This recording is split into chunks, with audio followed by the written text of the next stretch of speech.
যদি ভোটে ক্ষমতায় না আসে কোন সরকার, উনি জানেন যে ওনার কোনো ভোটের প্রয়োজন নাই। যদি ওনার ভোটের প্রয়োজন হতো তাহলে কিন্তু এরকম বেফাস মন্তব্য উনি করতেন না।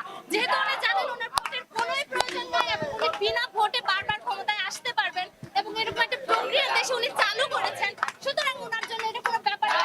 5টা লাশ পড়েছে, 10টা লাশ পড়েছে, আমি তো আমার সিংহাসনে আছি, এটা ওনার জন্য কোনো ব্যাপার না। আরেকটা ব্যাপার হচ্ছে ওনার আশেপাশে যে সুশীল সমাজ রয়েছে, সেলুট টু দেম। কি তাদের মেধা, কি তাদের মনন, একটা শব্দ নিয়ে তারা পড়ে আছে রাজাকার। স্যাটার বলে যে একটা শব্দ আছে এটা ওনাদের জানাই নেই যে রাজাকার কে বলেছে। পুরো ডায়লগটাও কিন্তু উনি শোনেন নাই যে তুমি কে আমি কে রাজাকার রাজাকার কে বলেছে, কে বলেছে স্বৈরাচার স্বৈরাচার। ওই শব্দটার দিকে একটু ধ্যান দেন যে আপনাকে স্বৈরাচার কেন বলা হচ্ছে, কারণ আপনি বিনা ভোটে বারবার ক্ষমতায় এসে এরকম বেফাস মন্তব্য করে যাচ্ছেন একের পর এক। এবং আপনি দেখছেন যে আপনি ভারত যাচ্ছেন, চীন যাচ্ছেন, আপনি যুক্তরাষ্ট্রের সাথে তাল মিলিয়ে চলছেন। আপনি জানেন বহির্বিশ্ব আপনাকে এখন পর্যন্ত গদিতে বসিয়ে রেখেছে জনগণের ভোট ছাড়া। সুতরাং আপনার এখন মানে ভাববার কোনো ব্যাপার নেই। কিন্তু আপনার মনে রাখা উচিত 1952 সালে একইভাবে চিন্তা করেছিল পূর্ব পাকিস্তানের শাসকরা।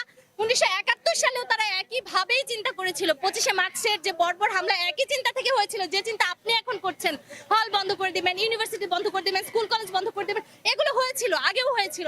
অতীত থেকে শিক্ষা নেন, হিস্ট্রি রিপিটস ইটসেলফ। আমরা দেখতে পেয়েছি যে পাকিস্তানের কুত্তাগুলো যেভাবে 52 সালে ভাষা শহীদদের উপরে গুলি চালিয়েছিল, ওনার সেই পেটোয়া বাহিনী, ওনার সেই পুলিশ লীগ একইভাবে আসলে গুলি চালিয়েছে। Police go back! Go back, go back, Police go back! go back, go back. Police go back! দালালি আর করিস না। Go back, go back.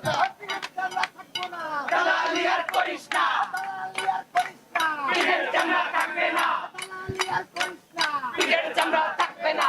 Go back, go back. Police go back! আমার ভাইয়ের রক্ত, পিঠা যেতে দেব না! আমার ভাইয়ের রক্ত, পিঠা যেতে দেব না! আমার বোনের রক্ত, পিঠা যেতে দেব না! আমার বোনের রক্ত, পিঠা যেতে দেব না! আমার ভাই কবরে, পুলিশ কেন বাইরে? আমার ভাই কবরে। পুলিশ কেন বাইরে? আমরা যারা সাধারণ ছাত্র তারা খুব শান্তিপূর্ণভাবে আন্দোলন করে আসছি। আমাদের মধ্যে কোনো ভায়োলেন্সের কোনো চিহ্নও ছিল না।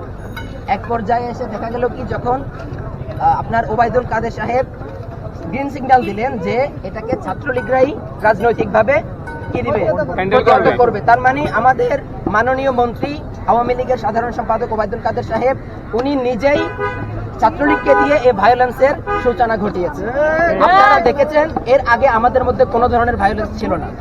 এরপরে গতকাল আপনারা দেখেছেন যে ছাত্রলীগ এবং পুলিশ ছাত্রলীগকে পক্ষে সাথে নিয়েই সাধারণ ছাত্রদের উপরে হামলা করেছে। আমার প্রশ্ন, ছাত্রলীগ কি বাংলাদেশের আইন প্রণয়নকারী কোনো সংস্থা? তারা সাধারণ ছাত্রদের উপরে হামলা করবে কিভাবে? তাও পুলিশের মতো আইন প্রণয়নকারী সংস্থার পক্ষ হয়ে তারা কিভাবে ছাত্রলীগদেরকে নিজে শেল্টার দিয়ে সাধারণ ছাত্রদের উপরে হামলা করাচ্ছে।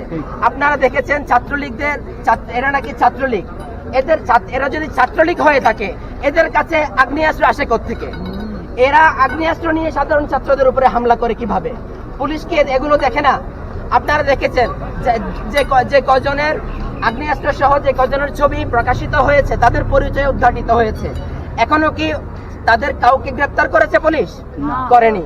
তার মানে আপনি আমাদের এই প্রশাসন বাংলাদেশে একটা গৃহযুদ্ধ লাগিয়ে দেওয়ার নেপথ্য হিসেবে কাজ করছে। তারা বাংলাদেশে গৃহযুদ্ধ লাগিয়েই দিয়েছে। পুরো বাংলাদেশের 99.5% মানুষকে রাজাকার আখ্যা দিয়ে তারা 5% মানুষকে তারা দেশপ্রেমিক, মুক্তিযোদ্ধা আখ্যা দিচ্ছে। তার মানে আমরা কি সবাই রাজাকার? আমরা দেশপ্রেমিক, আমরা কি রাজাকার? আমরা বৈষম্যের বিরুদ্ধে দাঁড়িয়েছি, এটা কি রাজাকার?